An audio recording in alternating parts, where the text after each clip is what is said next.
గుంటూరు శివారులోని గోరంట్లలో మాజీ మంత్రి అంబటి రాంబాబుపై దాడిని తీవ్రంగా ఖండిస్తున్నామని, రాష్ట్రంలో చంద్రబాబు పాలనలో జంగిల్ రాజ్ కొనసాగుతోందని మండలి విపక్ష నేత బొత్స సత్యనారాయణ, మాజీ మంత్రి పేర్ని వెంకట్రామయ్య, వైఎస్ఆర్సీపీ ప్రధాన కార్యదర్శి జి శ్రీకాంత్ రెడ్డి స్పష్టం చేశారు. ఈ మేరకు వారు ఒక సంయుక్త ప్రకటన చేస్తూ ఏమన్నారంటే, వైఎస్ఆర్సీపీ ప్రభుత్వం పైన, నాటి సీఎం శ్రీ వైఎస్ జగన్ పైన అసత్య ఆరోపణలు చేస్తూ చివరకు దేవదేవుడి ప్రసాదం పేరుతో అనైతిక రాజకీయం చేశారు.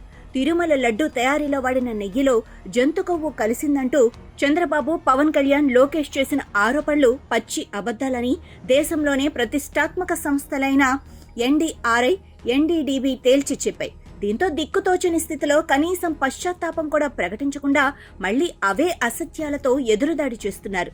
ఇంకా మరింత దిగజారి రాష్ట్రంలో పలుచోట్ల ఫ్లెక్సీలు ఏర్పాటు చేశారు. శ్రీ వైఎస్ జగన్ తో పాటు టీటీడీ మాజీ చైర్మన్లు వైవి సుబ్బారెడ్డి, భూమన కరుణాకర్ రెడ్డి ఫోటోలతో అవే పచ్చి అబద్దాలతో నిస్సిగ్గుగా, నిర్లజ్జగా ఫ్లెక్సీలు వేస్తున్నారు. వాటిని మా పార్టీ నాయకులు తొలగిస్తే ఫ్లెక్సీలు పెట్టిన వారిపై కాకుండా మా పార్టీ వారిపై పోలీసులు చర్య తీసుకోవటం అత్యంత హేయం.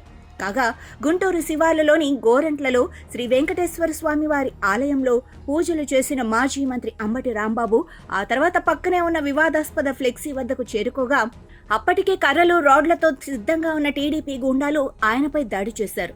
పోలీసుల సమక్షంలోనే ఇదంతా జరిగింది. మా పార్టీ నేతలపై టీడీపీ గూండాల దాడి ఒక ఉన్మాద చర్య. శాంతియుతంగా మా పార్టీ కార్యక్రమాలు నిర్వహించుకుంటుంటే ఇంత బరి తెగించి దాడి చేయటాన్ని తీవ్రంగా ఖండిస్తున్నాం. దాడికి పాల్పడిన వారిపై తక్షణమే కఠిన చర్యలు తీసుకోవాలి.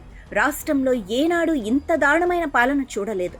ఇది ప్రజాస్వామ్య పాలన లేక ఆటవిక రాజ్యమా? ఉద్దేశపూర్వకంగా రాష్ట్రంలో శాంతి భద్రతల సమస్య సృష్టించాలని కూటమి ప్రభుత్వం కుట్ర చేస్తోంది. దీన్ని మేము తీవ్రంగా ఖండిస్తున్నాం. ఈ కూటమి ప్రభుత్వానికి తగిన గుణపాఠం తప్పదని హెచ్చరిస్తున్నాం.